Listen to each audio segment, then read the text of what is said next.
Okay, അപ്പം methodology of humanities and English ലിറ്ററേച്ചറിൽ അടുത്ത പറയാൻ പോകുന്നത് ലാംഗ്വേജ് ഇൻ ഹിസ്റ്ററി, ചരിത്രത്തിൽ ഭാഷ എന്നാണ് ടോപ്പിക്ക്. ലാംഗ്വേജ് ഇൻ ഹിസ്റ്ററി, ചരിത്രത്തിൽ എങ്ങനെയാണ് ഭാഷേൻ്റെ റോൾ എന്നാണ് പറയുന്നത്. അത് നമുക്ക് രണ്ട് ലെവലായിട്ട് പറയാം. ഒന്നെന്ന് പറയുന്നത് use of language to convey the history of place or people. എന്താണ്, ഒരു ചരിത്രം പറയാനോ ഒരു സ്ഥലത്തെക്കുറിച്ച് പറയാനോ എന്തിനെങ്കിലും കുറിച്ച് പറയാൻ വേണ്ടി എന്ത് ചെയ്യുന്നു, ഭാഷ ഉപയോഗിക്കുന്നു. ഇപ്പോൾ നമ്മളെന്താണ് പഴയകാല ചരിത്രം, ഇപ്പം കേരള ചരിത്രം പറയാൻ വേണ്ടിയിട്ട് എന്ത് യൂസ് ചെയ്യുന്നു, മലയാളത്തിൽ നമ്മൾ പറയുന്നു, അപ്പം മലയാള ഭാഷ യൂസ് ചെയ്യുന്നു. അടുത്തെന്ന് പറയുന്നത് ഹിസ്റ്ററി ഓഫ് ലാംഗ്വേജ്, ഈ മലയാള ഭാഷ എങ്ങനെ ഉണ്ടായി എന്ന് പറയുന്നത്. രണ്ടും ഹിസ്റ്ററി ആണല്ലോ, ഉപയോഗിക്കുന്നത് ഭാഷയാണ്. ഒന്ന് use of language to say about a history, next one is language itself, the history of language itself. Language plays an important role in historical facts, the past to the generation. അപ്പോൾ ഭാഷയ്ക്ക് വലിയൊരു role ഉണ്ട് അല്ലേ, history പറയുന്നതിൽ ഭാഷയ്ക്ക് വലിയൊരു role തന്നെ ഉണ്ടെന്നാണ് പറയുന്നത്. And it also help us to creating the sense of national identity. അപ്പോൾ ഹിസ്റ്ററി പറയുന്നതിലൂടെ ഒരു നാഷണൽ ഐഡന്റിറ്റി ക്രിയേറ്റ് ചെയ്യുകയാണെന്നാണ് പറയുന്നത്. അപ്പോൾ ഇന്ത്യക്ക് തന്നെ പല പേരുകളുണ്ട്. ഏതൊക്കെയാണ്? ഹിന്ദുസ്ഥാൻ ഉണ്ട്, ഭാരതമുണ്ട്, ഇന്ത്യ ഉണ്ട് അല്ലെ, മൂന്ന് പേരാണ്. ഏതൊക്കെയാണ്? ഹിന്ദുസ്ഥാൻ, ഭാരത്, ഇന്ത്യ. എന്തിനാ ഈ മൂന്ന് പേരിന്റെ ആവശ്യം? നമുക്ക് ഒരു പേര് പോരെ, ഇന്ത്യ എന്നുള്ള പേര് യൂസ് ചെയ്യുന്നുണ്ട്. ദർ ആർ 3 ടേംസ്, അതിന് ഓരോന്നിനും ഓരോ അർത്ഥമാണ് വരുന്നത്. ആ അർത്ഥം നമുക്കൊന്ന് പറയാം. ആദ്യത്തത് ഹിന്ദുസ്ഥാൻ എന്ന് പറയുമ്പോൾ എന്താണ്, അതിനൊരു റിലീജിയസ് ഇത് വരികയാണ്. ഹിന്ദുക്കളുടെ നാട്, ഹിന്ദുസ് സ്ഥാൻ, ഹിന്ദുവിന്റെ സ്ഥാനം ഹിന്ദുസ്ഥാൻ. ഓക്കെ, അതൊരു മീനിങ്. സെക്കൻഡ് വൺ എന്താണ്? തേർഡ് വൺ എന്ന് പറയുന്നത് കൊളോണിയൽ റൂളാണ്. ഓക്കെ, ഏതാണ്? ഇന്ത്യ. ഇന്ത്യ എന്ന് പറയുന്നത് ഇൻഡസ് നദി, ഏതാണ്? സിന്ധു നദീ തീരത്തുള്ള പ്രദേശം, ഇൻഡസ് വാലി, ഇൻഡസിന്റെ അടുത്തുള്ള സ്ഥലം ഇന്ത്യ. അതൊരു കൊളോണിയൽ റൂൾ കാരണം, ഇംഗ്ലീഷുകാർ കാരണമാണ് ഇന്ത്യ എന്നുള്ള പേര് വന്നത്.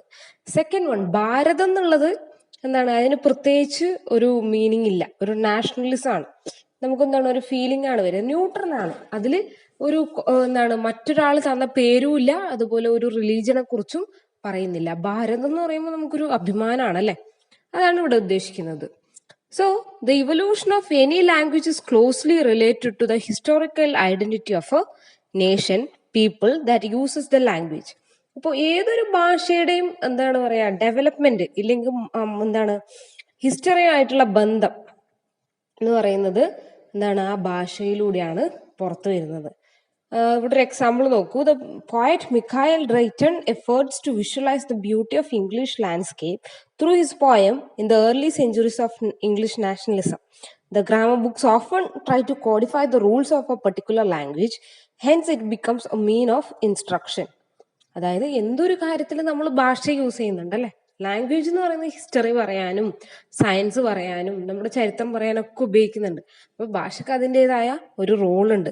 അതിപ്പോ എന്താണ്, പണ്ട് നടന്നൊരു കാര്യത്തെക്കുറിച്ച്, ഏതാണ്, ഇവിടെ ഒരു പോയറ്റിന്റെ എക്സാമ്പിൾ ആണ് പറയുന്നത്. മിഖായൽ ഡ്രൈറ്റൺ എന്ന് പറയുന്ന പോയറ്റ് എന്ത് ചെയ്തു, അദ്ദേഹത്തിന്റെ പോയത്തില് ഇംഗ്ലണ്ടിന്റെ ബ്യൂട്ടി അങ്ങനെ വരച്ച് കാണിക്കുന്നുണ്ട്.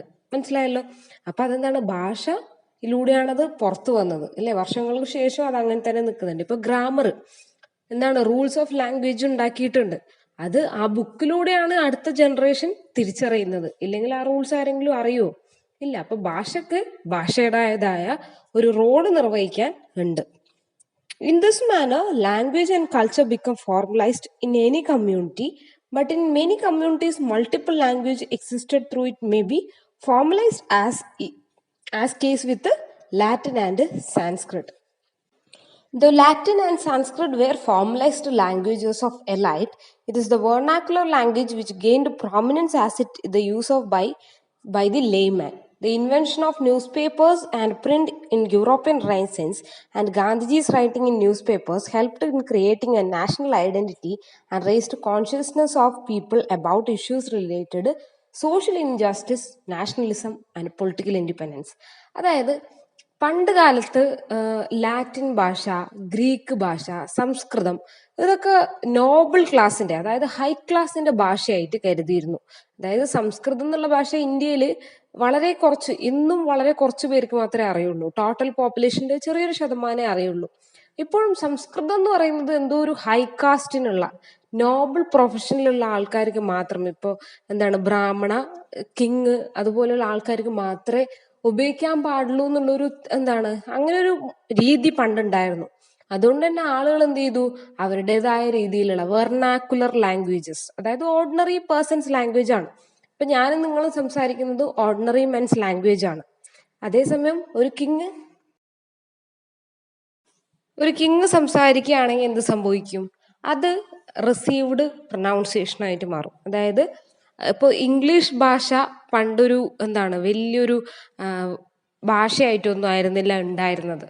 അന്നത്തെ കാലത്തെ ഏറ്റവും പ്രധാനപ്പെട്ട ഭാഷ എന്ന് പറയുന്നത് ഗ്രീക്ക്, ലാറ്റിൻ തുടങ്ങിയ ഭാഷകളായിരുന്നു. അതിന് നല്ല സ്റ്റാറ്റസ്, ഹൈ സ്റ്റാറ്റസ് ആയിരുന്നു. ഗ്രീക്കും ലാറ്റിനും ഒക്കെ സംസാരിക്കുന്നവർക്ക് വളരെയധികം വില തന്നെ കിട്ടിയിരുന്നു. ഇപ്പൊ സംസ്കൃതം സംസാരിക്കുന്നവർക്ക് ഇന്നും നമ്മുടെ സമൂഹത്തിൽ എന്തോ സംസ്കൃതം അറിയാമെന്ന് പറയുമ്പോൾ ഒരു പ്രത്യേക അഭിമാനമൊക്കെയാണ്. അതുപോലെ അപ്പൊ നമ്മളുടെ മലയാളം സംസാരിക്കുന്നത് ഇറ്റ്സ് വെരി കോമൺ അല്ലെ. അപ്പോ ഇതെന്തായി, വെർണാക്കുലർ ലാംഗ്വേജ് എന്ന് പറയുന്നത് ഓർഡിനറി മാൻസ് ലാംഗ്വേജ് ആണ്.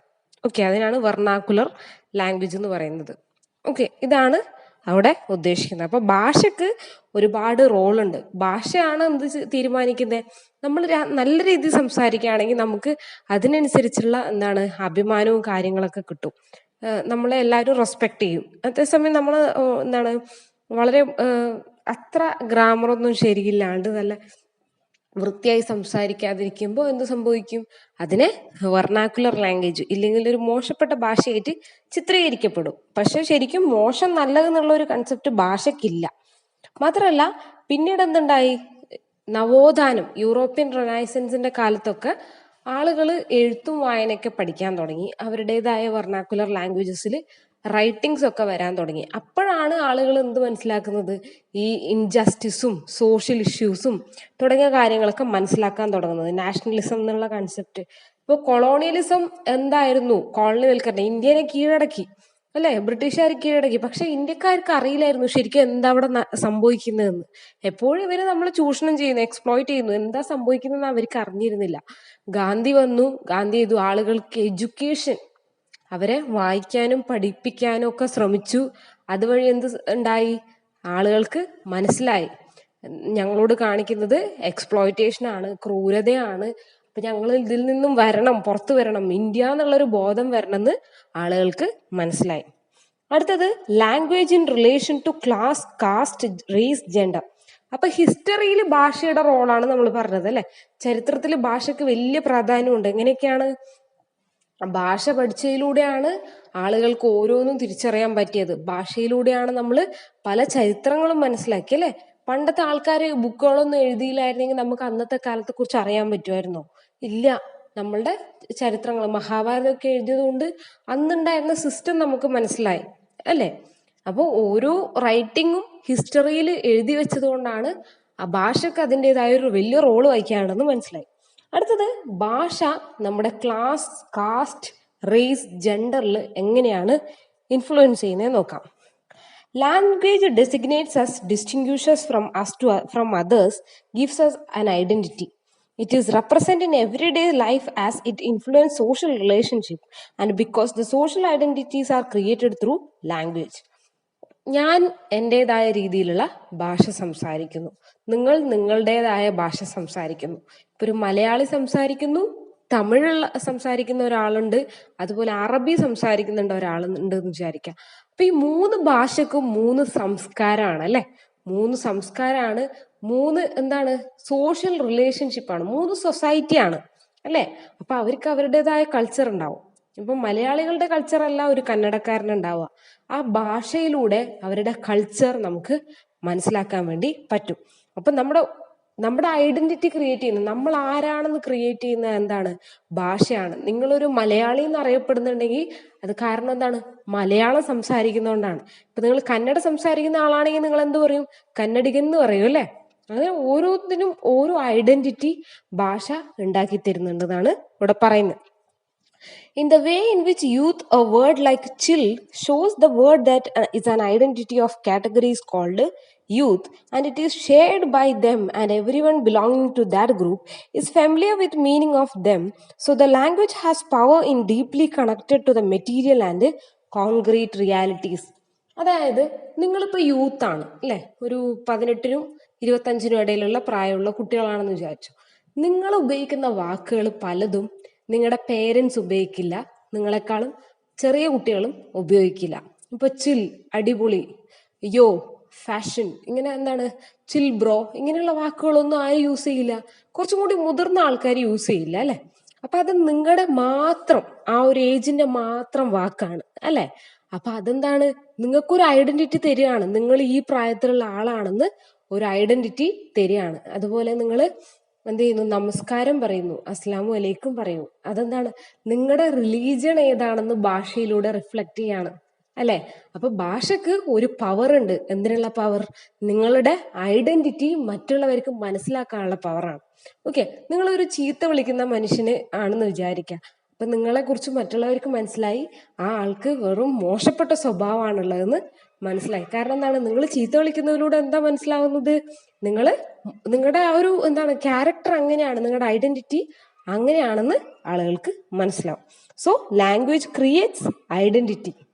ഐഡന്റിറ്റി എന്ന് പറഞ്ഞാൽ വ്യക്തിത്വം, ഇല്ലെങ്കിൽ നിങ്ങൾ ആരാണെന്നുള്ള തിരിച്ചറിവാണ് ഐഡന്റിറ്റി കൊണ്ട് ഉദ്ദേശിക്കുന്നത്. അപ്പൊ ലാംഗ്വേജ് ആണ് ഇത് ക്രിയേറ്റ് ചെയ്യുന്നത്. നിങ്ങൾ നല്ല രീതിയിൽ സംസാരിക്കുകയും നല്ല പുസ്തകങ്ങൾ വായിക്കുകയും ഒക്കെ ചെയ്യുമ്പോൾ നല്ലൊരു ഐഡന്റിറ്റി പുറത്തു വരും. So it can be also exclude the discriminate against people. It is a social phenomenon, so it cannot be free in political effects. For example, the use of word denigrate, has a meaning which emphasize insult and humiliation. Originally, the term meant to reduce the level of Negro. In the term gives a hint that Negro was the lowest form of human life, and reduce the level of Negro suggests the person has become completely desicable. The racial aspect of language is shown. Okay, ഇവിടെ പറയുന്ന ഒരു example എന്ന് പറയുന്നത് denigrate എന്നുള്ളൊരു വാക്ക്. Denigrate എന്നുള്ള ഒരു വാക്ക്, denigrate എന്ന് പറഞ്ഞാൽ അപകീർത്തിപ്പെടുത്തുക എന്നുള്ളൊരു അർത്ഥമാണുള്ളത്. അതായത് നിങ്ങളൊരു നീഗ്രോ ആയിട്ടുള്ള ഒരു കറുത്ത വർഗ്ഗക്കാരനായിട്ടുള്ള ഒരാളുടെ മുഖത്ത് നോക്കിയിട്ട് ഡെനിഗ്രേറ്റ് എന്ന് വിളിക്കുമ്പോൾ അതിന്റെ അർത്ഥം എന്താണ്? നിങ്ങൾ ഒരാളെ നീഗ്രോ എന്ന് വിളിക്കുന്നു, അതിന്റെ അർത്ഥം നിങ്ങൾ അയാളെ വളരെ മോശമായിട്ട് കാണാണ്. ഒരു മനുഷ്യൻ എന്നുള്ളതിനേക്കാളും നിങ്ങൾ ആ വാക്ക് ഉപയോഗിച്ചിട്ട് ആ മനുഷ്യന്റെ നിറത്തെയും ഒക്കെ എന്ത് ചെയ്യാണ്, അപമാനിക്കുകയാണ്. അപ്പൊ അതുവഴി ഭാഷ ഉപയോഗിച്ച് നമുക്കൊരാളെ ചീത്തയാക്കാനും പറ്റും. മനസ്സിലായല്ലോ? അതാണ് ഇവിടെ പറയുന്ന എക്സാമ്പിൾ. അപ്പൊ ഭാഷക്ക് എന്താണ്, പലതരത്തിലുള്ള ആസ്പെക്റ്റുകൾ ഉണ്ട്. Language can be used to highlight and organize the lived experience, the social reality of people, whether individual or groups. Language is developed by different classes so that their need can be met by the use of language which they are very comfortable. For instance, the working classes develop their own language as they find in the language in the upper class as sufficient to express their experience and convey the rhythms of their lives. ഭാഷ എന്ന് പറയുന്ന കാര്യം നമ്മുടെ ചുറ്റുപാടിലുള്ള പല കാര്യങ്ങളും reflect ചെയ്യുന്നുണ്ട് അല്ലെ. അതായത് നിങ്ങളുടെ ഉപയോഗിക്കുന്ന ഭാഷയിൽ നിങ്ങൾ ചെയ്യുന്ന ജോലി എന്താണെന്ന് മനസ്സിലാക്കാൻ പറ്റും. നിങ്ങളൊരു സ്റ്റുഡൻ്റ് ആണെങ്കിൽ അത് മനസ്സിലാക്കാൻ പറ്റും. അപ്പോൾ ഭാഷക്ക് അങ്ങനെ ഒരു കഴിവും കൂടി ഉണ്ടെന്നാണ് ഇവിടെ പറയുന്നത്. അപ്പോൾ ഇപ്പോൾ എന്താണ്, ഒരു കൽപ്പണിക്കാരന്റെ ഭാഷയായിരിക്കില്ല ഒരു അധ്യാപകന്റെ ഭാഷ, അധ്യാപകന്റെ ഭാഷയായിരിക്കില്ല ഒരു ഡോക്ടറുടെ ഭാഷ. അപ്പൊ നമ്മുടെ പ്രൊഫഷൻ പോലും നമ്മുടെ ഭാഷ നിയന്ത്രിക്കുന്നുണ്ട് എന്നാണ് പറയുന്നത്. ശരിയല്ലേ? ഇപ്പോൾ നിങ്ങൾ സംസാരിക്കുന്ന പോലെയാണോ ഒരു ടീച്ചർ സംസാരിക്കുന്നത്, അല്ലെങ്കിൽ ഒരു ഡോക്ടർ സംസാരിക്കുന്നത്? വളരെ വ്യത്യാസമുണ്ട്. അതാണ് ആ ഒരു പാരഗ്രാഫ് പറഞ്ഞത്. A language here links the people of a particular class, is an instrument of their consciousness because they can easily relate their experience, share them and understand another's experience only through shared language. Class-related languages have also been commonly used by various authors like Charles Dickens and Jane Austen in their novels, and it's most radically used now as the example of SMS language. ഭാഷ എന്ത് ചെയ്യാൻ പറ്റും? ആളുകളെ connect ചെയ്യാൻ വേണ്ടി ഉപയോഗിക്കാം അല്ലേ. നമ്മൾ സംസാരിക്കുന്നതിലൂടെ അതൊരു കണക്ഷൻ സൃഷ്ടിക്കുകയാണ് ചെയ്യുന്നത്. അതാണ് ഇവിടെ പറയുന്നത്. അങ്ങനെ ചാൾസ് ഡിക്കൻസ് അതുപോലെ ജെയിൻ ഓസ്റ്റൻസിന്റെ ഒക്കെ ബുക്ക് നമ്മൾ വായിക്കുകയാണെങ്കിൽ നമുക്കത് മനസ്സിലാവും. Okay, language embodies attitudes of to class, caste, race, and gender. The term used fair in various periods. Originally, it means the sense of justice, which slowly changed to stand for the complexion around the later centuries. അതായത് ഭാഷ നമ്മുടെ മനോഭാവം, attitude കാണിക്കാൻ വേണ്ടി ഉപയോഗിക്കാം അല്ലെ. ഭാഷക്ക് പല റോളും ഉണ്ട്. ഇപ്പൊ നേരത്തെ പറഞ്ഞു ഹിസ്റ്ററിയിൽ എങ്ങനെയാണ്, ഒരു വർക്കിംഗ് ക്ലാസ്സിൽ എങ്ങനെയാണ്, ഐഡന്റിറ്റി ക്രിയേറ്റ് ചെയ്യുന്നത് എങ്ങനെയാണെന്നൊക്കെ നമ്മൾ പറഞ്ഞു. അടുത്ത പറയുന്നത് ഭാഷക്ക് എന്ത് ചെയ്യാൻ പറ്റും, നമ്മളിലെ ആറ്റിറ്റ്യൂഡ് കാണിക്കാൻ പറ്റും. പണ്ട് ഫെയർ എന്നുള്ള ഒരു വാക്ക്, FAIR എന്നുള്ള വാക്ക് ഉപയോഗിച്ചിരുന്നത് ഏത് മീനിങ്ങിലാണെന്ന് വെച്ച് കഴിഞ്ഞാൽ ജസ്റ്റിസ് എന്നുള്ള, ദിസ് ഇസ് നോട്ട് ഫെയർ എന്ന് പറഞ്ഞാൽ എന്താ അർത്ഥം, ഇതത്ര ശരിയല്ല, ഇത് ന്യായമുള്ളതല്ല എന്നുള്ള അർത്ഥമാണ് വന്നിരുന്നത്. പക്ഷെ ഇന്ന് പറയുന്നത് എന്താ, ഫെയർ ആൻഡ് ലവ്ലി. അപ്പൊ ഫെയർ എന്ന് പറഞ്ഞാൽ നിറം കൂടുക എന്നുള്ള ഒരു അർത്ഥം കൂടി വന്നിട്ടുണ്ട്, വെളുത്തത് എന്നുള്ള അർത്ഥം കൂടി നമ്മൾ ഇന്ന് കിട്ടിയിട്ടുണ്ട്. അതെങ്ങനെയാണ്, നമ്മുടെ ആറ്റിറ്റ്യൂഡ് മാറുന്നതിനനുസരിച്ച് ഭാഷയിലും മാറ്റം വരും. So the eminent thinkers B.R. Ambedkar and more recent times Kancha Ilya has argued for the English which is a neutral in the sense of that traditional caste names are irrelevant. English language can bring considerable change in the communicative field as social reality as language. The form of address in English language do not account the caste system in India subcontinent, and the result helps removing the leveling of social differences. This has altered the social structures and the significant manner. Due to greater dissemination of English language, which had been privileged the upper classes in India, among the masses enhanced the process of erasing the socially unjust situations and histories, the lower caste layman that shows English language enables people to acquire power. ഓരോ ഭാഷക്കും ഓരോ പവറാണ് അല്ലെ. ഇപ്പൊ മലയാളം സംസാരിക്കുന്ന പോലെ അല്ല ഹിന്ദി സംസാരിക്കുന്നത്, ഹിന്ദി സംസാരിക്കുന്ന പോലെയല്ല തമിഴ് സംസാരിക്കുന്നത്. നമ്മുടെ ഭാഷക്ക് നമ്മൾ ഒരു പവർ കൊടുക്കുന്നുണ്ട്. മലയാളം എന്തോ വലിയൊരു ഭാഷയാണെന്ന് നമ്മൾ പറയും. അതുപോലെ കന്നഡക്കാരൻ പറയും Kannada is A greatest classical language എന്നൊക്കെ പറയും. അപ്പൊ ഓരോ ഭാഷക്കും ഓരോ പവറാണ്. അങ്ങനെ വെച്ച് നോക്കുമ്പോൾ B.R. അംബേദ്കറിന്റെ അഭിപ്രായത്തിൽ പറയാണ്, ഇംഗ്ലീഷ് ലാംഗ്വേജ് എന്ന് പറയുന്നത് ന്യൂട്രൽ ആണ്. മനസ്സിലായല്ലോ, ഇംഗ്ലീഷ് ഭാഷ ന്യൂട്രൽ ആണ്. അതിലിങ്ങനെ എന്താണ് ഹൈ ലോ ഉള്ള കാര്യങ്ങളൊന്നുമില്ല. അതെന്ത് ചെയ്യുന്നുണ്ട്, ആളുകളെ ഡിസ്ക്രിമിനേറ്റ് ചെയ്യല്ല, പകരം അടുപ്പിക്കുകയാണെന്നാണ് ഡോക്ടർ B.R. അംബേദ്കർ പറഞ്ഞത്. അപ്പൊ ശരിയല്ലേ, ഇപ്പൊ ഇംഗ്ലീഷ് ഭാഷ എല്ലാവരും പഠിക്കുന്നുണ്ട്. ഇംഗ്ലീഷ് ഭാഷ എന്ത് ചെയ്യുന്നുണ്ട്, നിങ്ങൾക്ക് ഇംഗ്ലീഷ് അറിയുമെങ്കിൽ നിങ്ങൾക്കൊരു പവർ വരികയാണ് അല്ലെ. ഈ ഐ ക്യാൻ സ്പീക്ക് ഇംഗ്ലീഷ് എന്ന് പറയുമ്പോൾ അതൊരു കോൺഫിഡൻസ് ആണ് അല്ലെ. ഇപ്പൊ മലയാളം മാത്രം അറിയുന്നു എന്നുള്ളതുകൊണ്ട് നമുക്ക് അത്ര കോൺഫിഡൻസ് ഉണ്ടാവണമെന്നില്ല. അപ്പോൾ ഇംഗ്ലീഷ് പഠിക്കുമ്പോൾ നമ്മൾ എന്താണ്, ഒരു ഗ്ലോബൽ ലെവലിലേക്ക് മാറുകയാണ്. Because English is a global language. അപ്പൊ അതൊരു പ്രത്യേക ഒരു പവർ നമുക്ക് തരുന്നുണ്ടെന്നാണ് പറയുന്നത്. Similar instance can be found in the case of race too. The term like blackie, nigger, chinky, brownie had been used in a negative way to describe non-white races. Those did not use Latin were described barbarians in European culture. Those who could not quote from a classical language is called uncouth, from which the modern term uncouth evolved. The language served the deepened racial segregation as well as promoted difference between various classes in society. അപ്പോൾ പണ്ടൊക്കെ ഇങ്ങനെയുള്ള വാക്കുകൾ ഉപയോഗിച്ചിരുന്നു. ഏതൊക്കെ, ബ്ലാക്കി, brownie, ചിങ്കി എന്നുള്ള തുടങ്ങിയ വാക്കുകൾ. ഇത് ഉദ്ദേശിച്ചിരുന്നത് കറുത്ത വർഗ്ഗക്കാരെ അല്ലെങ്കിൽ വെളുത്തതല്ലാത്ത ആൾക്കാരെ, ബ്രൗൺ സ്കിൻ ആയിട്ടുള്ള ഏതൊരു ആൾക്കാരെയും ഉപയോഗിച്ചിരുന്ന വാക്കുകളായിരുന്നു ഈ ബ്രൗണി, ബ്ലാക്കി എന്നൊക്കെയുള്ള വാക്കുകൾ. പിന്നീട് അതിപ്പോ ഗ്രീക്ക് ഭാഷയിൽ എടുത്തു കഴിഞ്ഞാൽ ഗ്രീക്ക് ഭാഷയിൽ അങ്ങനെയുള്ള വാക്കുകൾ യൂസ് ചെയ്തിരുന്നില്ല എന്നാണ് പറയുന്നത്. പകരം അവരെല്ലാവരെയും ബാർബേറിയൻസ് എന്നാണ് പറഞ്ഞുകൊണ്ടിരുന്നത്. അപരിഷ്കൃതർ എന്നുള്ള അർത്ഥമാണ് ബാർബേറിയൻസിന്. അത് വൈറ്റ് പീപ്പിൾ ആണ് ഏറ്റവും ബെസ്റ്റ് നോബിൾ ആയിട്ടുള്ള ആൾക്കാർ, ബാക്കിയുള്ളവരൊക്കെ ബാർബേറിയൻസ് എന്നാണ് ഒരു ഗ്രീക്ക് ഭാഷയുടെ അഭിപ്രായത്തിൽ വരുന്നത്. അപ്പൊ ഭാഷ കൊണ്ടും എന്ത് ചെയ്യാൻ പറ്റും, നമ്മുടെ കൾച്ചർ അല്ലെങ്കിൽ നമ്മുടെ മനസ്സിലിരിപ്പ് എന്താണെന്ന് മനസ്സിലാക്കാൻ വേണ്ടി പറ്റും. The topic of discussion here is not just confined to that language is not in its relation with the race, but it's also about cultural baggage, history, folklore, stories, legends and myths that every language possesses. അപ്പൊ simply പറയുകയാണെങ്കിൽ ഭാഷ എന്ത് ചെയ്യുന്നു, ഒരു hint തരികയാണ് നമുക്ക്. ഭാഷയിലൂടെ നമുക്ക് ജെൻഡർ, ക്ലാസ്, റേസ് ഇതൊക്കെ മനസ്സിലാക്കാൻ പറ്റുന്നുള്ള ഒരു ഹിന്റാണ് ഭാഷ തരുന്നത്. ഭാഷ നമുക്ക് പവർ തരുന്നു തുടങ്ങിയ കാര്യങ്ങളൊക്കെ ചെയ്യുന്നുണ്ട്. Language can be use to reveal and sustain attitude towards gender.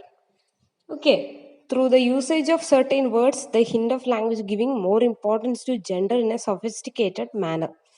Okay, അടുത്തത് ലാംഗ്വേജ് ആൻഡ് കൊളോണിയലിസം ആണ് പറയാനുള്ളത്. കൊളോണിയലിസം എന്താണെന്ന് അറിയാലോ, കോളനി വൽക്കരണം. ഇപ്പോൾ ഇന്ത്യനെ കോളനി ആക്കി ആര്? ബ്രിട്ടീഷുകാർ ഇന്ത്യനെ മാത്രമല്ല ഒട്ടുമിക്ക രാജ്യങ്ങളെയും കോളനൈസ് ചെയ്തിട്ടുണ്ട്. അപ്പോൾ ഭാഷയ്ക്ക് നമ്മളെ കോളനൈസ് ചെയ്യാൻ പറ്റുമോ എന്നാണ് പറയാൻ പോകുന്നത്. ഓക്കെ, അപ്പൊ ഇംഗ്ലീഷ് ഭാഷ ഇന്ത്യയിൽ ആര് പഠിപ്പിച്ചു? ബ്രിട്ടീഷുകാർ പഠിപ്പിച്ചു. കാരണം എന്താണ്? അവരുടെ മദർ ടങ്ക് ഇംഗ്ലീഷാണ്, അതുകൊണ്ട് അവരത് നമ്മളെ പഠിപ്പിച്ചു. അങ്ങനെയാണ് നമ്മുടെ വിചാരം. ശരിക്കും അങ്ങനെയല്ല.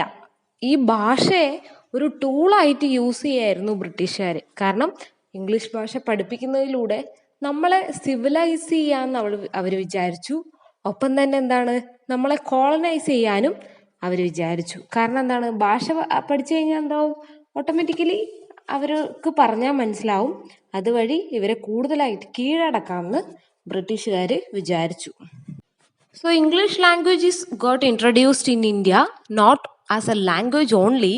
It was introduced with a special mission that of colonizing India. മനസ്സിലായല്ലോ. It was the language of law as well as language of power. അപ്പൊ ഇത് നിയമങ്ങളുടെ ഭാഷ മാത്രമായിരുന്നില്ല, ഒരു പവറിന്റെ ഭാഷയും കൂടിയായിരുന്നു English. It was introduced as a medium of instruction in school and universities. അപ്പോൾ ഇതൊരു മീഡിയം ആയിട്ട് സ്കൂളുകളിലും യൂണിവേഴ്സിറ്റിയിലൊക്കെ യൂസ് ചെയ്തിരുന്നു. The colonial administrators like Warren Hastings, TB Macaulay and academic scholars like William Jones and commentators James Mill first studied Indian languages by translating Indian text into their own language. അപ്പൊ അവരെന്താ ചെയ്തത്? ആദ്യം നമ്മുടെ പുസ്തകങ്ങൾ എന്തൊക്കെ ഉണ്ടായിരുന്നോ അതൊക്കെ അവരുടെ ഭാഷയിലേക്ക് ട്രാൻസ്ലേറ്റ് ചെയ്തു. അങ്ങനെയാണ് അവര് നമ്മുടെ ഭാഷ പഠിച്ചത്. And then during the second stage, they announced that Indian text and cultures are very, very primitive and irrelevant. Many missionaries learned Indian languages to fulfill their mission in India. They also translated Bible into various Indian languages. അപ്പോൾ നമ്മുടെ ഭാഷ പഠിക്കുന്നതിലൂടെ എന്താ ശരിക്കും പഠിക്കുന്നത്? നമ്മുടെ കൾച്ചറാണ്, അല്ലെ? ഇപ്പം മലയാളിയോട് സംസാരിക്കുമ്പോൾ മലയാളികളുടെ കൾച്ചർ എന്താണെന്ന് മറ്റ് ഭാഷക്കാരൻ പഠിക്കുകയാണ്. അതുപോലെ നമ്മൾ അറബി പഠിക്കുമ്പോൾ അറബി നാടിന്റെ കൾച്ചർ നമ്മൾ പഠിക്കുകയാണ്. ഇംഗ്ലീഷ് പഠിക്കുമ്പോൾ ഇംഗ്ലണ്ടുകാരുടെ കൾച്ചർ നമ്മൾ പഠിക്കുകയാണ്, അല്ലെ? എങ്ങനെയാണ് അവരുടെ ജീവിത രീതി എന്നൊക്കെ നമുക്ക് അവരുടെ റൈറ്റിങ്സിലൂടെ മനസ്സിലാവും. അപ്പൊ നിങ്ങൾ പ്രോസ് ആൻഡ് പോയട്രിയിൽ ഒരുപാട് പോയംസ് ഒക്കെ പഠിക്കുന്നുണ്ട്. അപ്പോൾ ഓരോ കാലഘട്ടത്തിലും നിലനിന്നിരുന്ന അവസ്ഥകൾ ആ പോയത്തിൽ റിഫ്ലക്ട് ചെയ്യുന്നുണ്ട്. അത് ലാംഗ്വേജ് യൂസ് ചെയ്തിട്ടാണ് പറയുന്നത്. അതുപോലെ ഇവിടെ എന്ത് ചെയ്തു? ഇംഗ്ലീഷുകാര് നമ്മുടെ കൾച്ചർ പഠിച്ചു. ഭാഷയിലൂടെ, നമ്മുടെ ഭാഷ പഠിക്കുന്നതിലൂടെ അവരത് പഠിച്ചിട്ട് അവർ പറഞ്ഞതെന്ന് പറഞ്ഞു കഴിഞ്ഞാല് ഇന്ത്യൻ കൾച്ചർ എന്ന് പറയുന്നത് ഇറലവന്റ് ആണ്. എന്താണ്, ആവശ്യമില്ലാത്തൊരു കൾച്ചറാണ് ഇന്ത്യക്കാർക്കുള്ളത്. മാത്രമല്ല അത് വളരെ പ്രിമിറ്റീവ് ആണ്, വളരെ പഴയതാണ് ഇന്ത്യക്കാരുടെ കൾച്ചർ എന്ന് ആര് പറഞ്ഞു? ഈ ബ്രിട്ടീഷുകാർ വന്നിട്ട് പറഞ്ഞു. അപ്പൊ അവരുടെ ലക്ഷ്യം ഇംഗ്ലണ്ടിനെ പോലെ ഒരു നാട് നമ്മുടെ നാടാക്കുക എന്നുള്ളതാണ്. ഇംഗ്ലണ്ടിന്റെ ഒരു വകഭേദം ഇവിടെ സൃഷ്ടിക്കുക എന്നുള്ളതായിരുന്നു. അപ്പൊ അവര് ക്രിസ്ത്യൻ മതം അടിച്ചേൽപ്പിക്കാൻ വേണ്ടിയിട്ട് മിഷണറീസ് സ്റ്റാർട്ട് ചെയ്തു. ഓക്കെ, ക്രിസ്ത്യൻ മതം ഇവിടെ പ്രചരിപ്പിക്കണമെങ്കിൽ ഇവിടുത്തെ ആൾക്കാർക്ക് ആ ഭാഷ അറിയണ്ടേ, എന്നാൽ യേശുവിനെ കുറിച്ചും ആ കഥകളൊക്കെ ജനങ്ങളെ അറിയിക്കാൻ പറ്റുള്ളൂ. അങ്ങനെ അവര് എന്ത് ചെയ്തു? ബൈബിള് വരെ ഇന്ത്യൻ ലാംഗ്വേജിലേക്ക് ട്രാൻസ്ലേറ്റ് ചെയ്തു. അതായത് ഇന്ത്യക്കാരുടെ ഭാഷയിലേക്ക് ഈ ബൈബിള് ട്രാൻസ്ലേറ്റ് ചെയ്തിട്ട് അവർക്കായി കൊടുത്തു. അതായിരുന്നു സെക്കൻഡ് സ്റ്റേജ്. ആദ്യം എന്ന് പറയുന്നത് നമ്മുടെ ടെക്സ്റ്റ് അവരുടെ ഭാഷയിലേക്ക് ട്രാൻസ്ലേറ്റ് ചെയ്തിട്ട് പഠിക്കുന്നു. അടുത്തത് അവരുടെ ഭാഷയിലുള്ള ബുക്കുകൾ നമ്മുടെയിലേക്ക് ട്രാൻസ്ലേറ്റ് ചെയ്യുന്നു. Last one, the replacement of Indian language by the British language as medium of instruction in educational institution. അപ്പൊ തേർഡ് സ്റ്റെപ്പായിട്ട് അവരുടെ ഭാഷയിലുള്ള എഴുത്തും കാര്യങ്ങളൊക്കെ നമ്മൾ സ്കൂളുകളിലും യൂണിവേഴ്സിറ്റിയിലും പഠിക്കേണ്ടതായിട്ട് വന്നു. The colonial administrators installed English, saying it was a language along with which culture is also present, so that it ensures equality, liberty, development and modernization. അപ്പൊ ഇവരത് എന്താണ് കൊളോണിയൽ അഡ്മിനിസ്ട്രേറ്റേഴ്സ് എന്ന് പറഞ്ഞാൽ കോളനിവൽക്കരണത്തിലെ എന്താണ് ഉദ്യോഗസ്ഥ അല്ലെങ്കിൽ ആ ഒരു മേഖല കൈകാര്യം ചെയ്യുന്ന ആൾക്കാർ പറഞ്ഞു, നിങ്ങൾ ഞങ്ങളുടെ ഭാഷ പഠിക്കുന്നതിലൂടെ സ്വാതന്ത്ര്യം, സമത്വം, ഒപ്പം തന്നെ ഡെവലപ്മെന്റ്, മോഡേണൈസേഷൻ ഇതൊക്കെ നടക്കുന്ന ജനങ്ങളെ ഇവിടെ പറഞ്ഞു. ജനങ്ങൾ ഇത് കേട്ട് എന്ത് ചെയ്തു, പഠിക്കാൻ തുടങ്ങി. അങ്ങനെ ഇംഗ്ലീഷ് എന്തായി, ലാംഗ്വേജ് ഓഫ് എഡ്യൂക്കേഷനായി മാറി. എഡ്യൂക്കേഷൻ വിദ്യാഭ്യാസത്തിന്റെ ഭാഷയായി മാറി, നീതി ജസ്റ്റിസിന്റെ ഭാഷയായി മാറി, development and progress, law and commerce, അങ്ങനെ എല്ലായിടത്തും ഇംഗ്ലീഷ് ഭാഷയുടെ ആധിപത്യം കാണാൻ പറ്റും. So this had an adverse effect on native children. ഇതെന്താക്കി, നമ്മളെ നാട്ടിലെ കൊച്ചു കുട്ടികൾ അല്ലെ, നമ്മുടെ നാട്ടിലെ കുട്ടികൾക്ക് ഒരുപാട് ബുദ്ധിമുട്ടുണ്ടാക്കി. കാരണം എന്താണ്, അവർക്ക് അവരുടെ ഭാഷ നഷ്ടപ്പെട്ടു. ഇപ്പൊ നമ്മൾ മലയാളികൾ ആ ഭാഷ പഠിക്കുന്നുണ്ട് വിചാരിക്കും, ഇംഗ്ലീഷ് പഠിക്കുന്നുണ്ട് വിചാരിക്കാം. അപ്പൊ നമുക്ക് നമ്മുടെ മലയാളത്തിന്റെ ഗ്രാമറും കാര്യങ്ങളൊക്കെ ഓട്ടോമാറ്റിക്കലി എന്താവും, ഇല്ലാണ്ടായി പോകും. So they were also losing touch with their culture. അപ്പൊ അവരുടെ കൾച്ചർ മറന്ന് ഇംഗ്ലീഷ് കൾച്ചർ ഫോളോ ചെയ്യാൻ വേണ്ടി തുടങ്ങി. Many writers found the legacy of English is not good for the community and the society and the nation as whole. അപ്പോൾ English ഭാഷയുടെ ഒരു എന്താണ് ആ ഒരു രീതി നമ്മുടെ സംസ്കാരത്തിന് ഒട്ടും യോജിച്ചതല്ലെന്ന് ഒരുപാട് ആൾക്കാർ പറയാൻ തുടങ്ങി. പല റൈറ്റേഴ്സും അങ്ങനെ പറഞ്ഞു. ഒരു എക്സാമ്പിളാണ് നുഗിവ തിയോങ് ഓ എന്ന് പറയുന്ന ഒരു കെനിയൻ നോവലിസ്റ്റ്. അദ്ദേഹം ഇതിനെ പറഞ്ഞത് അബോളിഷൻ ഓഫ് ഇംഗ്ലീഷ് ഡിപ്പാർട്ട്മെന്റ്സ്, എന്താണ് ഇംഗ്ലീഷ് ഡിപ്പാർട്ട്മെന്റുകൾ തന്നെ ഇല്ലാണ്ടാക്കണം എന്ന് അദ്ദേഹം അഭിപ്രായപ്പെട്ടു. According to Ngugi wa Thiong'o, language transmits culture and foreign language cannot transmit native culture. അതായത് നമ്മളെ ഭാഷ സംസാരിക്കുന്നതിലൂടെ നമ്മുടെ കൾച്ചറാണ് എല്ലാവരിലേക്കും എത്തുന്നത്. അത് മറ്റൊരു നാട്ടിലെ ഭാഷ നമ്മളിലേക്ക് അടിച്ചേൽപ്പിക്കുമ്പോൾ നമ്മുടെ കൾച്ചർ ഒരിക്കലും അതിലൂടെ പുറത്തു വരില്ല, അല്ലെ? അപ്പൊ ഭാഷയാണ് നമ്മുടെ സംസ്കാരം. അത് പോയി കഴിഞ്ഞാൽ പിന്നെ നമുക്ക് സംസ്കാരം ഉണ്ടോ? ഇല്ല. അതാണ് ഇവിടെ ഉദ്ദേശിക്കുന്നത്. ആൻഡ് ദ ഫോറിൻ മാത്രല്ല, for native culture to survive it requires own language and forms of expression. ഇപ്പോൾ എന്താണ്, നമ്മുടെ നാട്ടിൽ മലയാളികൾക്ക് ഒരു സംസ്കാരം ഉണ്ടല്ലേ, മലയാളികളുടെ ഒരു ജീവിത ശൈലിയുണ്ട്. തേങ്ങ അരച്ച കറി, നെല്ലിന്റെ ചോറൊക്കെ കഴിക്കുന്ന ഒരു സംസ്കാരമുണ്ട്. അതുപോലെ ഇപ്പോൾ ഹിന്ദിക്കാർക്ക് അവരുടെ സംസ്കാരമുണ്ട്. എന്താണ്, ഗോതമ്പും അവരുടെ ജീവിത ശൈലിയിൽ നിന്നും ഉണ്ടായ ഭാഷയും അതുപോലെ തന്നെ ഭക്ഷണ രീതിയൊക്കെയുണ്ട്. അപ്പോൾ നമ്മുടെ ഭാഷ അവർ പഠിക്കുന്നതിലൂടെ നമ്മുടെ കൾച്ചർ അല്ലാണ്ട് അവരുടെ കൾച്ചർ ട്രാൻസ്മിറ്റ് ചെയ്യാൻ പറ്റുമോ? ഇല്ല. അതാണ് ഇവിടെ ഉദ്ദേശിക്കുന്നത്. So, in order to free ourselves from the clutches of English language, first of all, according to Nugi, we have to decolonize our mind. അപ്പം ഇത് ആദ്യം ചെയ്യേണ്ടത് നമ്മുടെ മനസ്സ് തന്നെ നമ്മൾ എന്ത് ചെയ്യണം, കോളനൈസേഷനിൽ നിന്നും മാറ്റണം. അപ്പോൾ മാത്രമേ നമുക്ക് കോളനൈസേഷൻ ഇല്ലാണ്ടാക്കാൻ പറ്റൂന്ന് നുഗി വാത്യോങ് പറഞ്ഞു. ഓക്കെ, പിന്നീട് ഒരു ടേം എന്ന് പറയുന്നത് new brand of criticism called nativism. Balachandra Nemade argues that writing in English continues colonial oppression and we cannot be free until we abandon to English. But the different opinion was raised by writer Salman Rushdie, who is in all favor of English language. According to Rushdie, English is no more oppressor language. Post-colonial authors indigenous nativized a process commonly called chutnification can be seen in the writers like Salman Rushdie, Derek Walcott and others. അതായത് പുതിയൊരു രീതിയിലുള്ള criticism ഡെവലപ്പായി, അതിനാണ് നേറ്റിവിസം എന്ന് പറയുന്നത്. മാത്രമല്ല, സൽമാൻ റുഷിയുടെ അഭിപ്രായത്തിൽ അദ്ദേഹം പറയാണ്, അങ്ങനെ ഒരു കൊളോണിയൽ ഒപ്രഷൻ ഒന്നും ഇംഗ്ലീഷ് ഭാഷക്ക് ഉണ്ടാക്കാൻ പറ്റില്ല, അതൊരു ചട്നിഫിക്കേഷൻ പ്രോസസ് ആണെന്നാണ് അദ്ദേഹം പറഞ്ഞത്. ചട്നിഫിക്കേഷൻ എന്ന് പറഞ്ഞാൽ എന്താ? ചട്നി ഇംഗ്ലീഷ് വാക്കല്ല, അല്ലേ? നമ്മുടെ ഭാഷയിലുള്ള വാക്കാണ്. ഫിക്കേഷൻ ഇംഗ്ലീഷ് വാക്കാണ്. അപ്പോൾ രണ്ടും കൂടി ചേർന്നിട്ടുള്ള ഒരു ചട്നിഫിക്കേഷൻ കൾച്ചറാണ് ഉണ്ടാകുന്നതെന്നാണ് പറയുന്നത്. ഇപ്പോൾ നമ്മൾ കന്നഡ ഭാഷ സംസാരിക്കുന്നു, മലയാളം സംസാരിക്കുന്നു. അപ്പോൾ നമ്മുടെ രണ്ട് കൾച്ചറും ചേർന്നിട്ട് നമുക്കൊരു കൾച്ചർ ഉണ്ടാകുന്നു. അതൊരു ചട്നിഫിക്കേഷൻ ആണ്. സെയിം വേ ഇംഗ്ലീഷും സംസാരിക്കുന്നു, മലയാളം സംസാരിക്കുന്നു, അവിടെ ഒരു ചട്നിഫിക്കേഷൻ നടക്കുന്നു. അത് എല്ലായിടത്തും നമുക്ക് കാണാൻ വേണ്ടി പറ്റുന്നതാണ് പറയുന്നത്. സോ ഇതോട് കൂടിയിട്ട് ഫസ്റ്റ് യൂണിറ്റ് കംപ്ലീറ്റ് ആവുകയാണ്. Okay, thank you.